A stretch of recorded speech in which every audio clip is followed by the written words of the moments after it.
На това Ивеко му сложихме дъщица.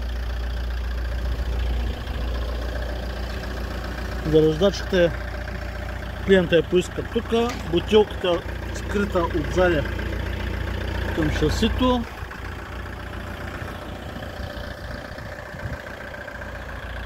Това е третия бус, който прави на този клиент за 10 години.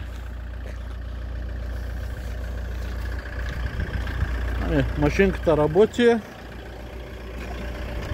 защото сега някои ще кажат, ма запали го, дай да го чуем. Макар че бръмка си бръмка, дига обороти. Браво! Нали? Оп! И пак дигна са конете. По-икономично ще кара.